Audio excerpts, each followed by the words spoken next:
माझं नाव सौ दीपा सचिन कावरे आहे। आम्ही रुक्मिणीनगर इथे राहतो, सोमेश्वर मार्गदर्शन। जे मिस्टर सफाई कामगार आहेत, कचऱ्याच्या घंटा गाडीवर। ही घटना सकाळी आज 11 वाजताच्या सुमारास झालेली आहे।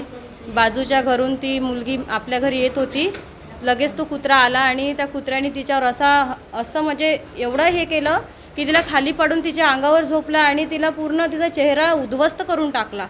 म्हणजे त्या चेहऱ्याचा पूर्ण तिचा एवढी सुंदर ती मुलगी बघायला, पूर्ण तिचं त्या चेहऱ्यामुळे पूर्ण फ्युचर तिचं बेकार करून टाकलं। महानगरपालिकेकडून मला एवढीच मान्यता आहे की माझ्या मुलीचं पूर्ण फ्युचरपर्यंतचा जो काही खर्च येईल, जो काही तिची ट्रीटमेंट आहे, ते सगळे त्यांनी व्यवस्थित करायला पाहिजे। आणि हे एवढे आमच्या इकडे कुत्रे वाढून गेले आहेत, 15 दिवस 20 दिवस झाले, 5-5 10-10 15-15 कुत्रे असे रस्त्याने फिरत आहे। त्यांना पकडायला पाहिजे, त्यांची नसबंदी करायला पाहिजे। आणि तसंच आमदार खासदार असे निवडून येऊन राहिले, निवडून येतात तेव्हा असे हात जोडतात की आम्हाला मत द्या, आम्हाला मत द्या। पण जेव्हा वोटिंग होऊन जाते आणि निवडून येतात तेव्हा कोणी लक्ष नाही देत, नाही नाल्या साफ होऊन राहिल्या की नाही कुत्र्यांवर काही ॲक्शन घेऊन राहिले। एवढे मच्छर वाढून गेले, एवढे आजार वाढून गेले, लहान मुलांना एवढं अत्याचार होऊन राहिलं, हे सगळं त्यांनी बघायला पाहिजे। एवढा पैसा येतो, काय करतात एवढ्या पैशाचं?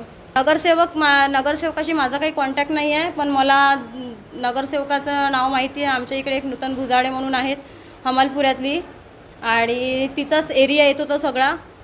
नगरसेवक काही लक्ष देत नाही, 2-2 वर्ष नाल्या निघत नाही, आणि खूप असे प्रॉब्लेम्स आहे, मच्छर झाले आहेत, खूप सारा प्रॉब्लेम आहे की कोणी काही लक्षच देत नाही। आणि खूप दिवस झाले की म्हणजे 1.5-2 महिने होऊन राहिले, कुत्र्यांचं खूप वाढून गेलं। आणि आताच नाही तर असे खूप जणांना आमच्या इकडे कुत्रे चावले, पण नाही कोणी महानगरपालिकेवाले ॲक्शन घेऊन राहिले की नाही कोणी कुत्र्याला पकडत, कोणी सांगत। आज जर ती वेळ आलीच नसती माझ्या मुलीवर, आज सकाळी 2 जणांना ते कुत्रं चावलं, तेव्हा जर ते कुत्र्यावर ॲक्शन घेतली असती तर ही वेळ आलीच नसती। लाखो रुपये महानगरपालिका खर्च करत आहे कुत्र्याच्या नसबंदीवर, तर मग ही नसबंदी होत का नाही आहे? एवढं कुत्र्याचा प्रकार वाढत कसा आहे नसबंदीच्या नावावर? तर मला असं वाटत आहे की ते लोक नसबंदीच्या नावाने जो पैसा येतो तो पैसा ते खातात आणि स्वतःचं घर भरतात। सकाळी मॉर्निंगला आमच्या मुलांना फोन आला की बा असं झालं आहे म्हणून डॉग बाईटचा, तेव्हाच आपले मुलं नगरसेवकांचा फोन आला, त्याच्याबरोबर आली आणि तो डॉग रिस्क्यू केला। बाळाची थोडीशी तब्येत मला थोडंसं हे दिसते, त्याला चेहरा गिरायला बाळाला मार आहे, आणि तिची आई पण मला भेटली आहे। त्यांचंही थोडंसं दुःखाचं हेच आहे, पण आम्ही त्यांच्या दुःखामध्ये थोडंसं हे आहे, सामील आहे। पण आम्हाला एक वाईट वाटतं आहे। आपली कारवाई तर त्याची चालूच आहे, असा काहीच प्रॉब्लेम नाही आहे। आणि सगळे आम्ही मॉर्निंगला 7:30 वाजतापासून मुलं सगळे सक्षम आहे, म्हणजे निघून जातात डॉग पकडायला पुऱ्या एरियात, अमरावती शहरात पूर्ण।